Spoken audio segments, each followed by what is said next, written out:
All right, I think we're live. Hello, everybody. Um, Welcome to the Tomb of Annihilation Transatlantic Draft, sealed, I guess, more likely.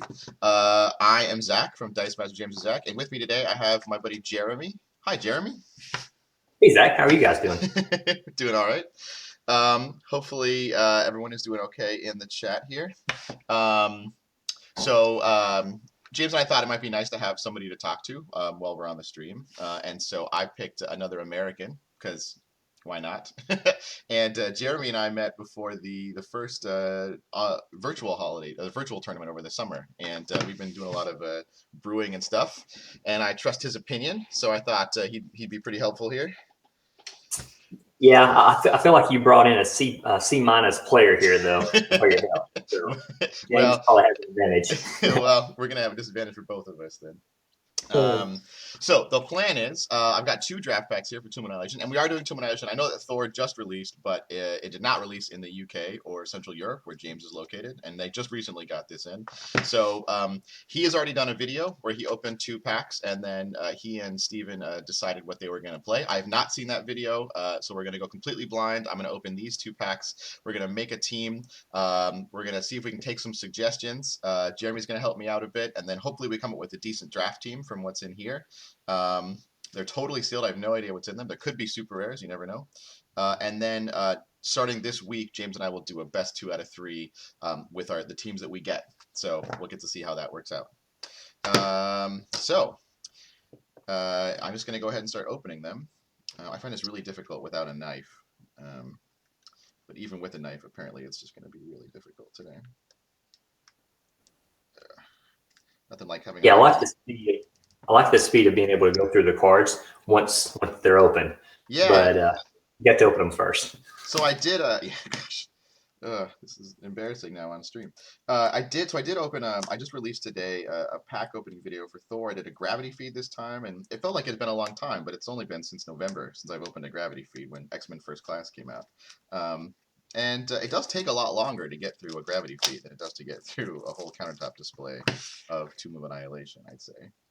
Um, Yeah, so and if you buy two displays, or something like that, then you typically will have the commons and uncommons. So for me, typically what I do is I will open the draft packs and pull the last two cards out, have the rares or super rares, and then the yeah, first two will have the BACs, and then just leave everything else there. So yeah. Or why not?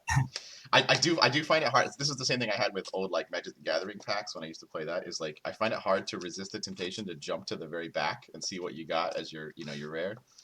Um, uh, okay, so here's our dice.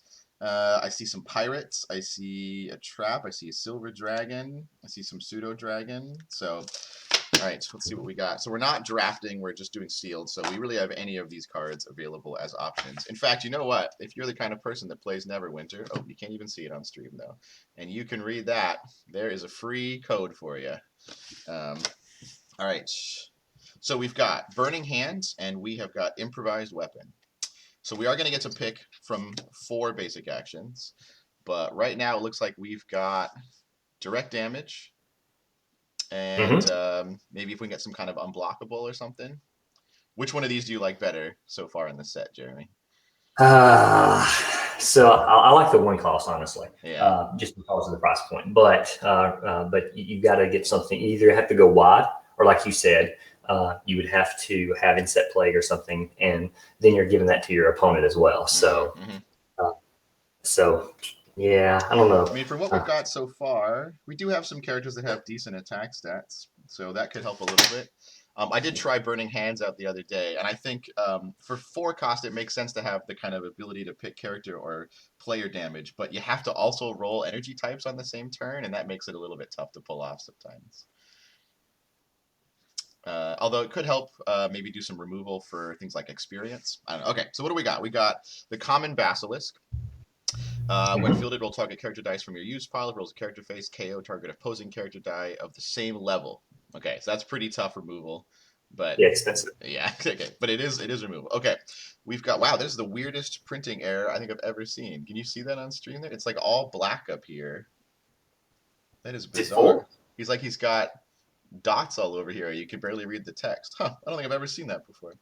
All right, so this is well, we got comments first. When he gets gear equipped, he gets +3 attack and he counts as a pirate.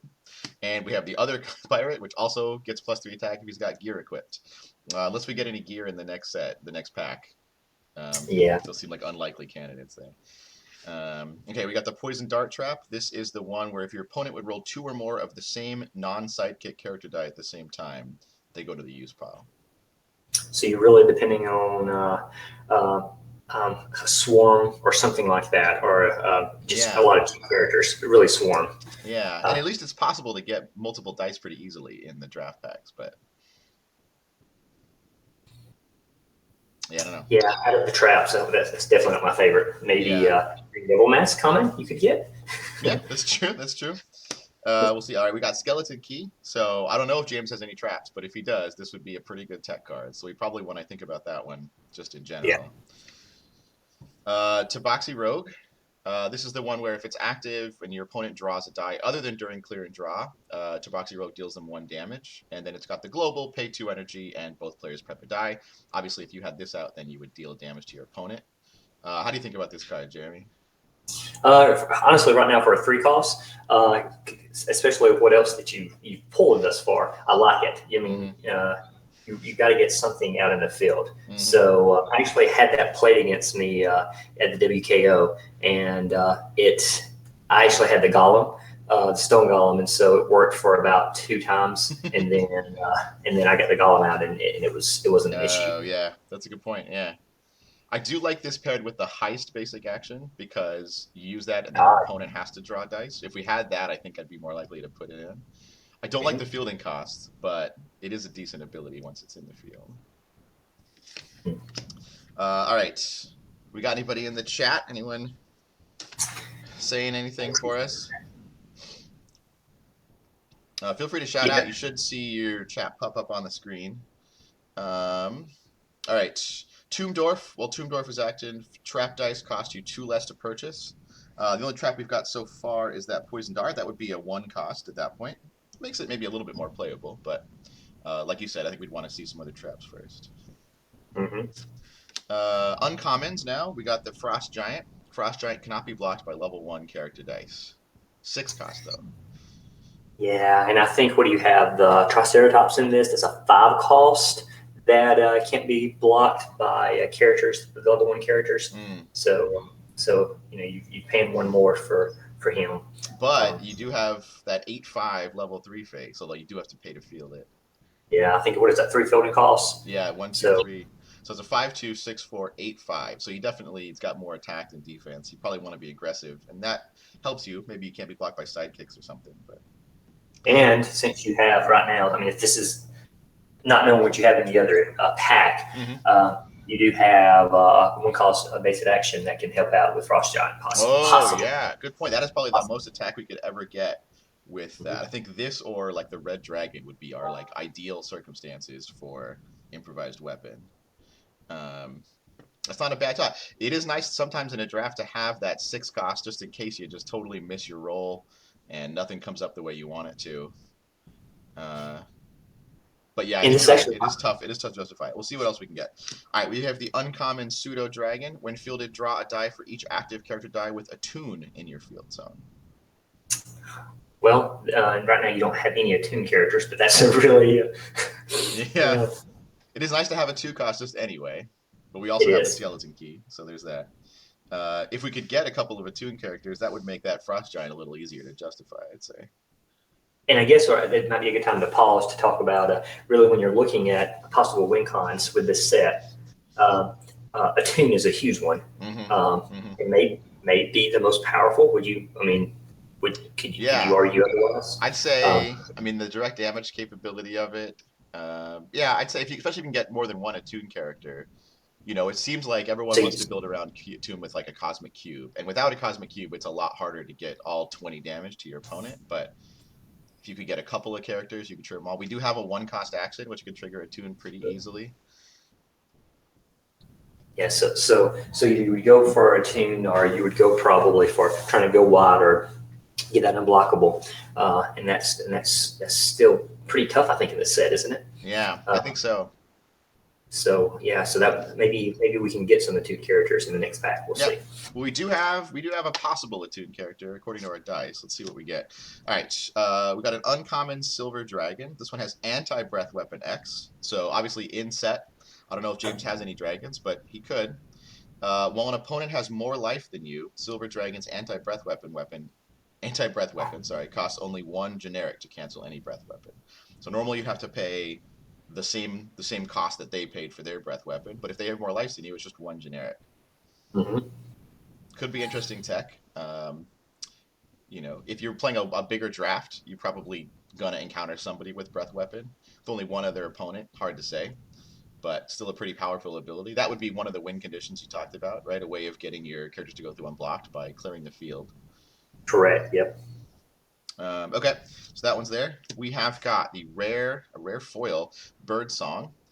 Birdsong is an adventurer. His experience. While Birdsong is active, when you field an adventure character die of equal or lower level to your lowest level Birdsong character die, prep a die from your bag. I feel like there's a lot of clarifications there. So you have to have him active. You got to field another adventurer with equal or lower level to your lowest level Birdsong. So really, if he's level 3, that helps. But if he's level 1, it's only going to work for level 1 characters. And you get to Mm-hmm. prep a die from your bag. And you have to remember you have adventurers, which is Exactly. I Yeah. always forget. So I the don't. I very don't. first thing you realize we don't have any adventures currently except for Birdsong. Mhm. Yeah, gonna be. I mean, it's one of those things where you definitely wouldn't pick it first, right? Even though it's a rare, it'd be really hard to pick it first without knowing what else is gonna get passed to you. But there is the which one is the bird song that gives the +1/+1, Mm. uh, common or uncommon? I can't That remember which is one, but you're right. There is one that gives +1/+1 to all your yes, to your adventurers. possibly we could have 4 die for that. Who That's knows true. another Yeah. six. It is really easy to field 001. This is, I mean, it's the same die they used for the half elf bard. So 001 fielding. Not very much attack, but pretty good defense. Um, okay, and then our last card is the rare elf druid. This one has experience, and while elf druid is active, when a dragon character die is fielded, prep a die from your bag. That's pretty similar actually to Birdsong, although you notice that it's a lot cheap. It's a one cheaper, and it's a lot less specific. You don't have to worry about whether it's your own dragon. It doesn't have to be a different level or anything. Just when a dragon is fielded. Yeah, but there's 3 dragon cards, and that would exclude pseudo dragon, right? So you only have Yeah. the red dragon, silver dragon, and the gold dragon. I Gold think is in this dragon. set. Yeah, how many other dragons? Yeah, I think that might be it for dragons in the set. We do have silver dragon already. And if your opponent has any dragons, that would also help. Although I think getting to prep one die is not it's not gonna help offset the fact that your opponent is fielding dragons. Yeah, and it's So just so costly to get there to actually be able to get to the dragon to use it yourself. So mhm. yeah, this is a tough pack. Yeah, Uh, I mean, I think I opened a whole display on camera, and this is definitely one of the harder ones to pick from the first. I mean, if you were in a draft and you could just pick, one rare or something, and then hopefully the other packs have something good in it. This one makes it hard though for sealed. I don't know honestly what I'd go for without having to worry about taking the rares or whatever. Um, I Pseudo see dragon. we've got this kind of combo here. There is an elf druid that has a tune. So that if we pulled that one, we could get more dice, and then we could use pseudo dragon with lots of elf druids. Although they do have terrible fielding costs, 0, 1, 2 on that elf druid. Mm. So that's one possibility. And if we did that, we could maybe even get enough energy to field the frost giant. There's also Tabaxi rogue.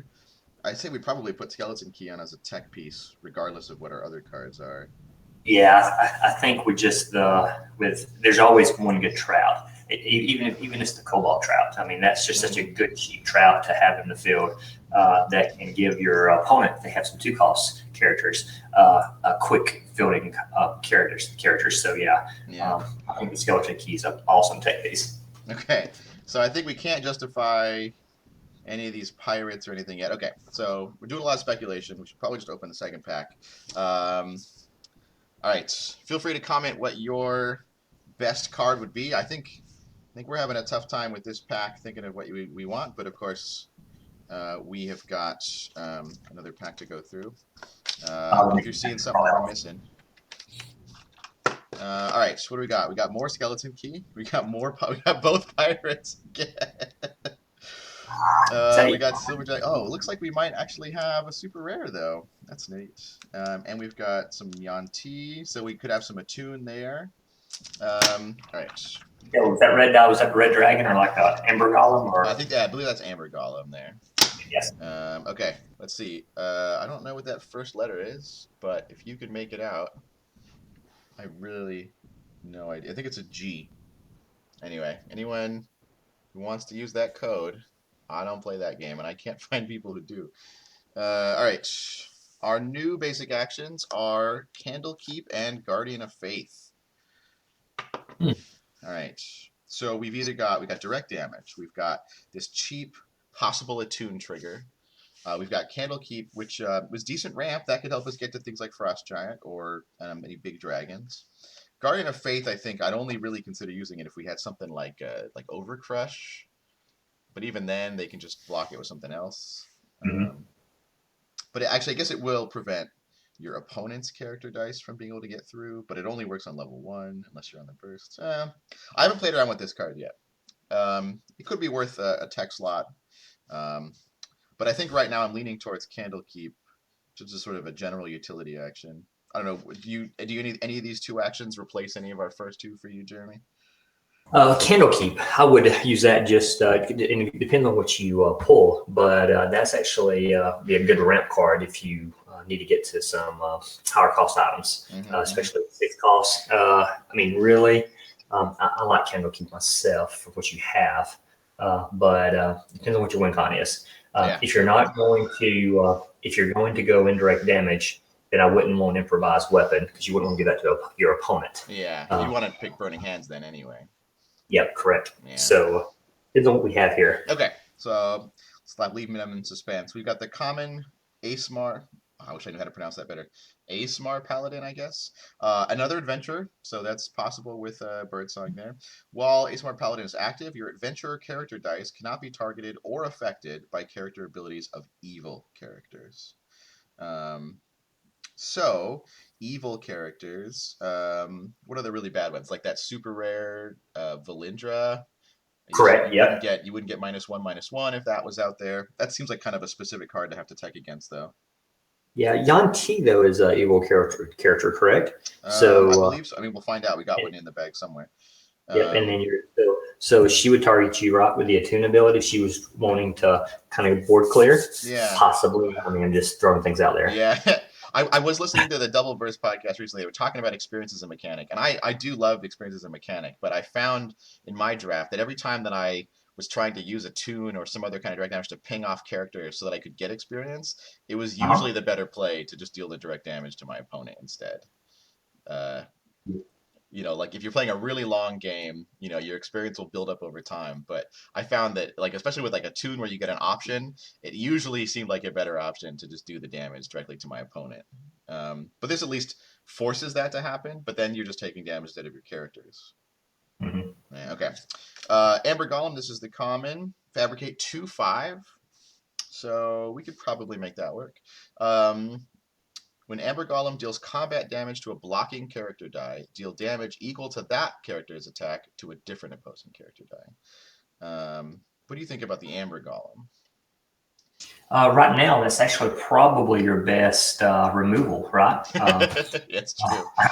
Sorry, I mean, it's not a great position to be in, but if you needed to remove that one die, it would actually be on your turn, so they would get to re-roll it on their turn. I mean, and it's a free, quote unquote, free die if you can find something that you wanted to cycle. Yeah. But you don't want to have a lot of high fielding cost characters, which the last pack had a lot of high fielding cost characters, right? Yeah, I think so. So we've got kind of 4, 5, or 6 attack. So if you want to be aggressive with it, they do have to kind of deal with it. They can't just let it go through all the time. But if they block it with a sidekick, then you're just dealing 1 damage to one other character. Yeah. Right? So, I mean, maybe you remove a Yanti that way or another sidekick, but then they just roll them again anyway. Well, maybe there's not a lot of ways to fix your Yeah. rolls. Okay. It's one of those things where if you do get it out, you kind of want to be aggressive with it just to make sure you use the ability. All right, we got the one cost Chwinga. This one has got Swarm. We are only going to get 2 dice for it, though. And if Chwinga is level 2 or 3, it must attack each turn if able. I know that everyone got really excited about having another one cost in Modern, but with only 2 dice and without being able to keep it in the field, I would have a hard time with this one. Yeah, I agree. Okay. I would probably prefer if you needed a one cost, you could keep an improvised weapon, and Yeah. that actually serves. You could build around that some way. Yeah, So it's hard to build around that one. And then at level 1, it's a 0/1. So then, if it is staying in the field, it's not doing much anyway. Fenthaza, when fielded, swap target character dies, attack and defense until end of turn. So, what do we got here? We've got Acemore Paladin always has more defense than attack. Amber Golem always has more defense, well, except for level 2. The Birdsong, these pirates, but we're probably not going to use those pirates. Frost Giant actually always has more attack than defense, so I guess if you needed him to stay alive for some reason, yeah, it's not going to get a ton of utility, but it could be fun. And the nice thing about Fenthaza versus the Kal-El Global is that when you get that effect, you also get a Fenthaza die in the field. correct. If you can get the line up when you need to do it, absolutely. Well, and also she's a 1/4/2/5/4/5, so I guess you could always just swap her own attack and defense, right? So yeah, for a 3 cost. Yeah, it's 3 cost. You field her at level 1 for 1 energy, and then you make her a 4/1. You attack with her, and then she gets KO'd, and you do it again next turn. That's not terrible. No, not at all. I mean, it would actually, over time, if you can play aggressively, you can keep their board cleared out. So if you can keep rolling, yeah, you're doing 4 damage to everything you attack. Yeah, that's not bad.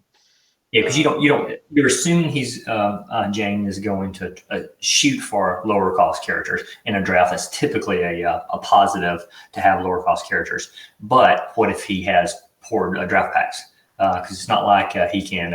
People are passing him anything. He has 2 packs, kind of like what you have. So if he has a bunch of 4, 5, and 6 cost characters, this actually could be positive because he's not going to be able to build that width of the board. So something to think about. Yeah. No, I never thought about targeting herself with that ability. I think that could be something interesting, and I like the kind of combo wombo aspect of it too. But I don't know if it's the best. We've got the common silver dragon, so we could have 4 silver dragon dice. But we got 2 different rarities to pick from. This one has anti-breath weapon 1, so it doesn't cancel the entire breath weapon, but you can pay 1 energy anytime to take 1 damage off of it. And when it attacks, it gets +1 attack. So it is 1 cheaper than the uncommon that we had earlier, but it can only cancel 1 damage off of breath weapon, and it has that kind of this one pack seems a lot more aggressive. It's got the Fenthaza and the Amber Golem, and it seems like a lot of these cards are sort of focused around, you got attacking abilities, probably by accident, but. And with a 4 cost, I mean, you would be able to buy those 4 die a lot more likely than if it was both all 5 costs. Definitely. So yeah. Okay. We've got the common Triceratops, which has Overcrush, so that might be a justification for Guardian of Faith. Although, yeah, even then, at level 1, it'd be a 3 damage. All right. So Overcrush Triceratops cannot be blocked by level 1 character dice. So you can't chunk block with a sidekick. Yeah. And maybe that really does justify that a little bit. I mean, I always like going for combos. It may not be the best play, but you attack with them. They're gonna let it go through, but then you use Guardian of Faith to block it, and it deals Overcrush damage. Do that a couple times in a row, maybe. But yeah, it seems like it's too unlikely with the 5 cost and the 3 cost action in the field. It is nice having Overcrush at all. So probably it's worth looking at just as a piece on the side of a team, but not a win condition for sure. Yeah. Well, I mean, right now that's. I'm trying to think. Do you have a better win con, not knowing what your other cards are? Probably not. I mean, maybe the win con is just aggression with a lot of the cards in this pack, and then that Overcrush helps when they, can't field blockers or something. Correct. Yeah. Maybe we're just counting on James not being able to field his characters. Um, all right, we've got Valindra Shadowmantle. She has Energy Drain, which, if you've forgotten, because it literally never comes up, means that when anyone's engaged with her, they get spun down before damage is assigned. Now, maybe I'm forgetting. She doesn't get spun up, I don't think. I think they just spin the other person down. Yeah, correct. I think so.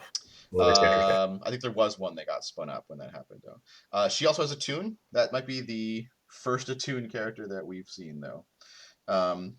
So Attune is if you use an action die, you get to deal 1 damage to target character or player. And then we had that Pseudo Dragon that dealt with that. A 5 cost, really good defense on her. So if she gets out there, she's going to stay out there. She's a good blocker with Energy Drain. She's got Attune. I mean, besides Candlekeep, we don't have a ton of ways to get into that 5 cost. Yeah, and is that the is that the common or That's the common? Yeah, we haven't got. I think this is the last of the commons in this pack. Yeah. Okay, we have got the uncommon Captain Lascalar. He gets +3 attack for each other different pirate you control. Well, if we have both pirates, we can each get they can get +3 attack, which would make him a 5/5 6/5 7/6 for 4.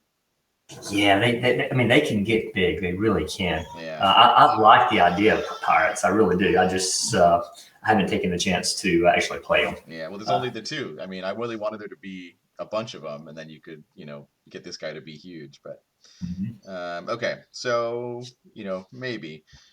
Uncommon Skeleton Key. While Skeleton Key is active, when a trap die is triggered, prep a die from your bag. If it is a trap die, prep an additional die from your bag. I gotta say, I like that they're being general, so it could be your opponent's trap that gets triggered.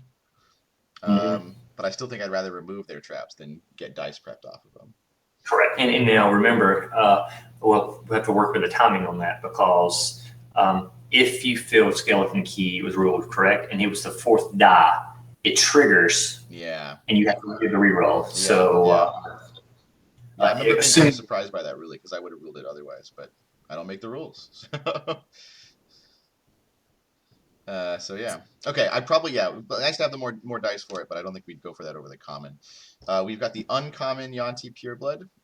Also has Attune. So okay, 2 Attune characters so far.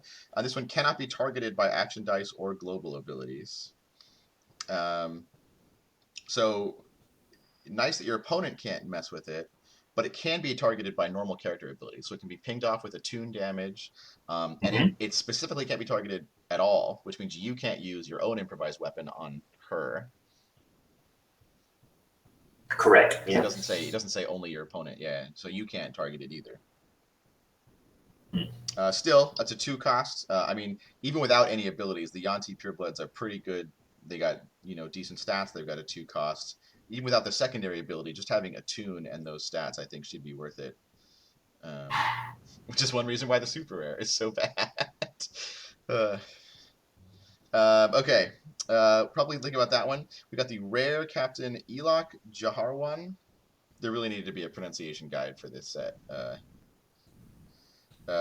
While this captain is active, when you purchase an evil character die, you may pay an additional 1 generic, and if you do, place the purchase die into your bag.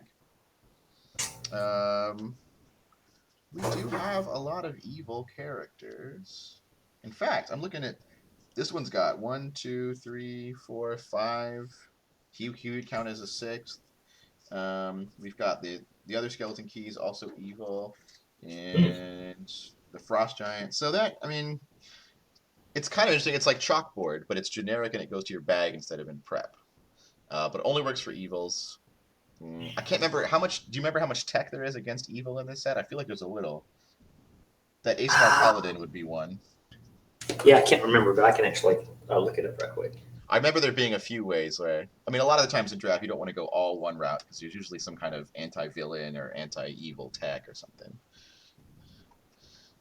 Anyway, if we were to try to play that other pirate, do you think this one is better than... Well, it's definitely better than the common, right? Because the common just has the gear ability, which we don't have.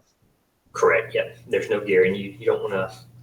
assume that your opponent's bringing it. Now, in a larger draft, if you had an eighth card that you just needed to throw on a spot, that would be assuming that you would run across gear in a draft would make sense if you just had a card. But here, nah, not at all. Yeah, I thought we were going to have a hard time finding an eighth card. We probably don't need to justify that one. All right, so the moment everyone's been waiting for, we do have a super rare. I was a little surprised to see this guy there. And it is the Staff of the Forgotten One, epic magical object. Until end of turn, when an opposing character die is damaged, KO it. Also until end of turn, if you KO 2 or more character dice, prep 2 dice from your bag. Wow. Huh. So that actually helps you get around if you wanted to kind of go wide, because if you continue damaging their characters, eventually they won't come back. Assuming that you're being super aggressive. Right. And again, I think you and I played our last online game. The dice rolls. Yeah. You can't depend on them. Yeah, that's true. That's true. Yeah, that's and you won already because you pulled a super rare. Well, so how would we be doing damage to characters? So obviously attacking them, and at least this one is only opposing character dice get KO'd if they're damaged. So we can be aggressive, and if our guys don't get KO'd by damage, they won't get KO'd by this effect. And we've got a tune, so we've got that one, and then we probably don't want to have to use the 5-cost to tune, but that exists. What else do we have that can do? We don't have any breath weapon. We just have anti-breath weapon. Yeah, and I was looking at that. Yeah, and the Ember Golem though you do even if you're blocked by one. So that 1 damage from the sidekick could be pretty helpful then in that case. Yeah, you're loading up on a bunch of what do you have? A 2, 3? Is that 2, 5, and 5 cost, right? Well, so if we don't bring Valindra, maybe we think about Valindra. So we'll put her off to the side. Okay, so if we think about bringing that staff, bringing that Yanti, bringing that Amber Golem, then we consider maybe that Valindra. We probably think about that tech card in the form of the skeleton key. Correct, yeah. All right. We might be having a little trouble with the stream, so hopefully that's not the case. Yeah. Chris made a comment. It was a little laggy on his end, but it could have just been a live stream. Okay.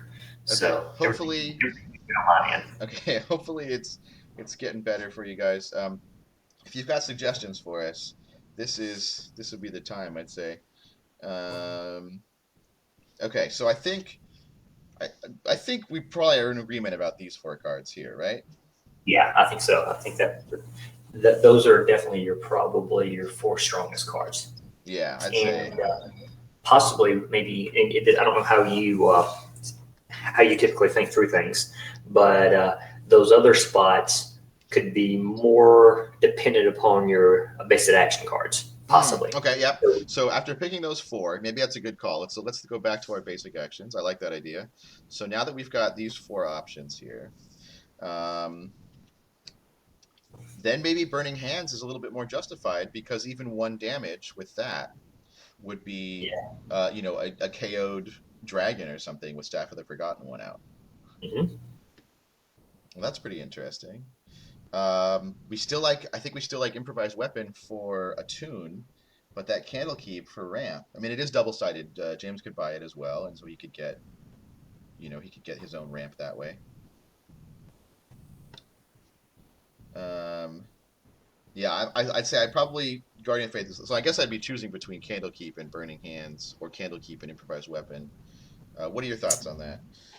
I was actually thinking about whether you're going for if you're going to go for the 5-cost attune character, then you would probably want some more basic actions that you can actually rotate through. Mm-hmm. So actually picking up a 4-cost would be a little difficult. So maybe getting the tune and then the Candlekeep to kind of cycle the back if you're going that route. Mm-hmm. Now you also have the Overcrush Triceratops sitting over there. Mm-hmm. So if you're whittling down your field, well, you still want improvised weapon, right?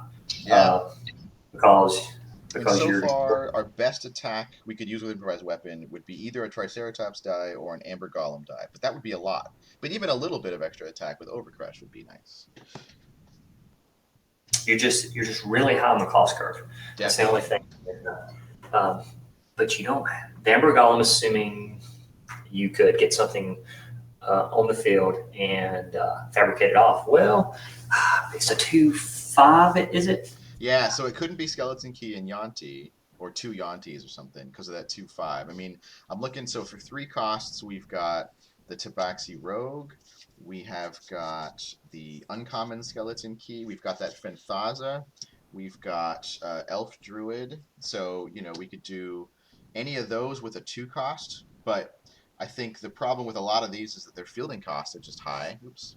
And so it's tough to justify refielding them every turn for Fabricate, because we got 0/1/2, 1/1/2, Skeleton Key. We don't like as much as the common anyway, but the Tabaxi Rogue is just 1/1/1. Um, so a little hard to justify these ones. If we're going to be aggressive, though, I kind of like the idea of that Fenthaza. Yeah, but she doesn't get experience because there is one correct that gets experience. One of Or her? No, because she's a monster, so she should never be okay. an experience. But yeah, so I think we're gonna have just Tabaxi Rogue as our adventurer, unless we wanted to bring Birdsong or the Asmar Paladin or Elf Druid. Elf Druid would be another adventurer we could use. But I don't think we're gonna ever get a dragon. I don't think either of our dragons are necessarily worth bringing, unless we're really worried about James having one. And so you're looking.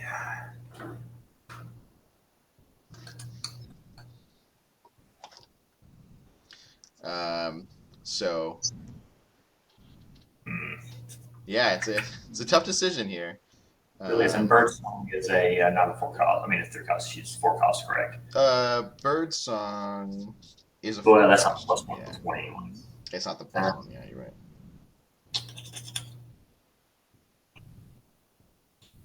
So by pinging a lot of, if assuming he has a lot of monsters, because it's monsters and not evil characters, correct? How you gain experience. So assuming that you ping off a lot of his characters, assuming again he has evil or monsters, and you're able to damage them, you can get a couple of those guys with experience pretty big. Of course, that would be a secondary win con. Yeah, you're right. But a couple of 3 costs that could get a +3, because I mean 3 turns. It's only on your turn, correct? Yeah, but that would be perfect with the Staff of the Forgotten one. Yeah. So okay, I don't think I like the Elf Druid or Birdsong, but I think I like the idea of having the Tabaxi Rogue out as a way to get some ping damage. It can only do player damage. It can't help you with KOing characters with the staff, but the staff could definitely help you get experience. I think that's pretty interesting. But I think that would probably be our only experience unless we really wanted to bring the Asmar Paladin.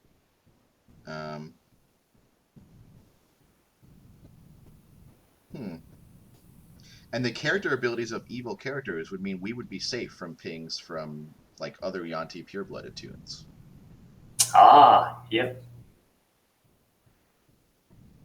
But but it'd only be your adventurer character, so it would just be protecting him and Tabaxi Rogue then. Oh yeah, okay, gotcha. Sorry. So far we've got Staff, we have got Yanti, we have got Amber Golem, we have got Skeleton Key. We are seriously considering Tabaxi Rogue. We might also consider Triceratops, possibly Valindra Shadow Mantle. If we do bring Valindra with our two attuned characters, is it worth bringing Pseudo Dragon? If we did get Valindra Shadow Mantle out, she's probably going to stay out. She's got a lot of defense. In this case, it would just be Yanti Pureblood out. This one does say for each active character die. So if we had both of our Yanti Purebloods out and then Pseudo Dragon, it would be prepping 2 dice just for fielding him. Yeah, and that would then you possibly could remove Candlekeep, so your opponent's not using it. I mean, you're Oh prepping yeah, 2 die. yep, that's fair. Yeah. So in And if that you're case, this would be our team here. If we did that, and we'd be relying on ramp using Yanti, Privilege in the field, and Pseudo Dragon. We've got 3 2-cost characters, so we can get stuff out early. We've got a pretty decent win condition that is a 3-cost, so we can get to it. We've got Tabaxi Rogue, which is a 3-cost. We can fabricate to get Amber Golem. With a little bit of ramp, we can get either of these 2 characters. Or we could start buying things like Burning Hands and using that to do direct damage or ping damage. and again, Triceratops is secondary win con. Yeah. The big thing is remembering to get experience, which I would never remember. I mean, I do like getting experience. I hadn't thought of it at first, but I do like the idea. It feels good. If you're using Staff of the Forgotten One, it's pretty easy to kill, those big characters that you might have trouble KOing on your turn anyway. Also, Staff of the Forgotten One is an action, so if you already have Yanti Pureblood out, you play Staff, you do her ping damage to something, and then you've already KO'd it. Correct, yeah. Just for using that action without even having to do anything else. So that actually probably is your best removal. You're just assuming you can get your bag clear enough to draw it every other turn versus every third turn. So, but with 2-cost characters, you should be able to buy and field sidekicks at the same time. Yeah. Do you have any 3-cost characters? Sorry, what was that? Do you have a 3-cost character over there? Tabaxi Rogue is my only 3-cost at the moment. All right. So that might be a good option to as a purchase and field a couple of sidekicks on a couple of turns. Yeah. Just assuming to start clearing the bag. And then there's always that off chance that James brings Heist, although probably he won't. Okay, so if we go through the rest of the cards we're not using, I think we agreed that we don't like Chwinga. Frost Giant's a maybe because we maybe have a little bit of ramp now, but I don't think it's necessarily better, although we can come back to it. Silver Dragon, the anti-breath weapon, the tech, do you think we might want it or no? I would put that as a maybe before I would put the Frost Giant as a maybe. Okay, sure. All right, so we'll put that one in the maybe. All right, so we got the uncommon Skeleton Key, but I think we like the common better. That Fenthaza. So noticing what we've got here, if we could swap the attack and defense of Valindra, that would be pretty good attack. And like we said, she can do herself as well. Great, maybe. Okay. Birdsong. I think we were using the experience as just in case, but not really not building around it. We've only got one adventurer, so. Elf Druid kind of goes along with dragons, so that means we're either hoping James has dragons, which seems like the wrong thing to do. Hope that your opponent brings dragons, and we're probably not using ours. I don't know if we can justify that one. We don't have any traps, so the only reason we'd bring Tomb Dwarf is for the stats. I don't know if it's good enough for that. No, I don't think so. I would pass on that. Okay. If we had Asimar Paladin out, he'd be protecting himself and Tabaxi Rogue, but that would be it. So I'm not sure that's justifiable. No, I mean those are not the characters you really want to protect anyways, correct? Good call. Yeah, yeah, that's good. Okay. Poison Dart Trap, I think, is our only trap. Probably not worth bringing. I don't think we like any of those pirates, although, man, we did get a lot of pirates. We did. Including a rare one. Weird printing error on that one, too, though. Okay. Basilisk. I don't think I like this Basilisk, even in any kind of format. It just seems so specific, and for the fielding cost and for the purchase cost. The only Basilisk I like, I think, is the uncommon, which has removal attached to it, but I don't know about this one. Yeah, that works really well. Okay. So. And then we got the Silver Dragon, which just has anti-breath weapon 1 that has the +1 attack. Yeah, I wouldn't. I like the other one better than that one. Okay. Just because you could cancel at any amount if you're going that route. No, I agree. All especially if you have more life or fewer life. So, do any of these 3 cards deserve a spot over any of the cards we've already brought? What's our weakest option, do you think?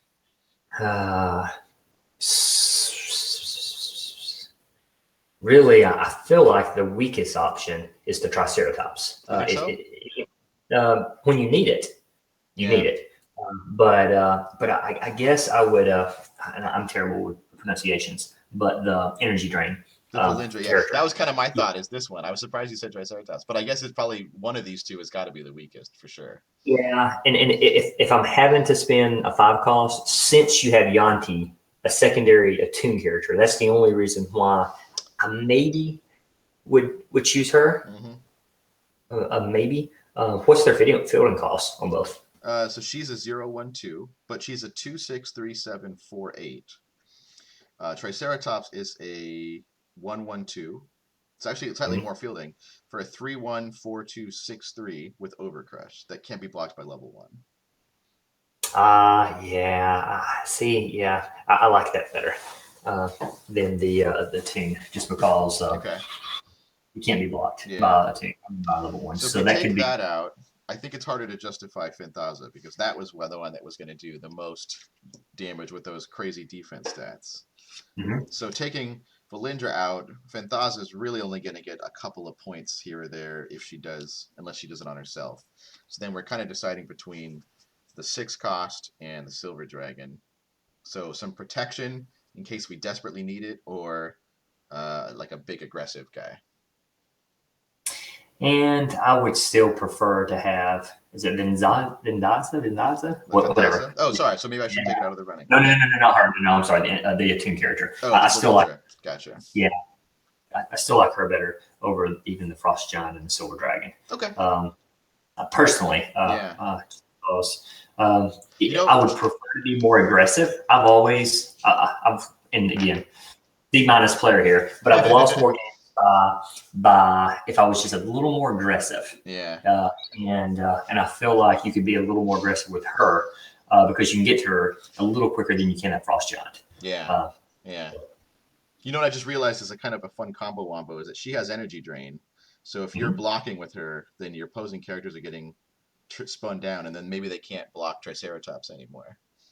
Yeah, yeah. It does rely both of your 5 costs. Although maybe we're gonna get that ramp with Pseudo Dragon after all, or maybe James brings a ramp action. There are a few ways to do it in the set. Yeah, and the cake card is awesome. If for the first 2 to 3 Mm-hmm. Mm-hmm. rolls, if you plan it out, plan your buy order out. After that, it kind of got finicky with me when I played it a couple of times because my opponent brought it. I didn't go Yeah. around it.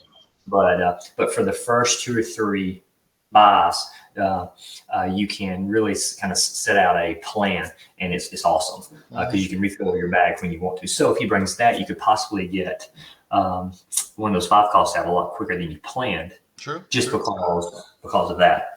What else would he possibly bring? Kind of thinking So ahead. ramp wise, we do have our global. It is double sided, but at least ours would deal a damage if we had Tabaxi Rogue out. Mhm. So that's the pay to win to book. So we get 1 prep that way. It's expensive, but it's possible. Candlekeep he could have brought. We didn't bring ours, but maybe he did. The create food and water action. I mean, you might be able to do something with like magic missile global, ping off one of your Yantis, and then you get a another die in prep for next turn. Mhm. Trying to remember the rest of the. There's heist, but that's not. You only get 1 extra die for that. Although it would help deal bonus. I don't think anyone would justify bringing heist without Tabaxi Rogue though. Correct. Yeah. Mm. So maybe that's it. Maybe that's our team. I think I'm pretty happy with that. I mean, obviously you got a super rare. You gotta be a little bit happy about it, and that's pretty fortunate too. So then we've got a win condition because we've got a few different ways. We've got a tune. We've got the bonus damage from Emergol. We've got burning hands if it comes down to it. Um, we've got a way to be aggressive if we need to, if he's just not fielding characters in general. We've got a good blocker who also grants us ramp with Pseudo Dragon. We've got 3 different 2 cost characters, which is always hard to do in a draft. Yeah, that's. I was afraid, especially after that first pack, that you were looking at a bunch of 4 and 5 cost characters. Right? Yeah, I think that's how Thor is going to be, but we'll find out. All right, yeah, I think that might be a decent team. Yeah, so we'll have to test it out. Um, we're gonna really regret it when James brings that like all dragon team with the rare silver dragon and starts breath weaponing us everywhere. Yeah, that one card you wish I know, you right? You're just going back marked and down, forth about it, and you but don't have maybe it's not so bad after all. All right, I think we've got our team sorted then. Sounds like the Well, good stream might have luck. been a little choppy, but I'll release this as a video. So I apologize if you're trying to watch it live and it just didn't work out for you. But hopefully you still get to see all the thought that went into it. Hopefully Team America does pretty well in our best 2 out of 3, and then we'll release those videos sometime this week. Hey, thanks, Jeremy, so much for joining me and talking through cards with me. That was a blast. Thank you, Zach. Good luck And again. let us know in the comments if you would have made some different decisions and what you think about our team. But otherwise, thank everyone for watching, and we'll see you next time.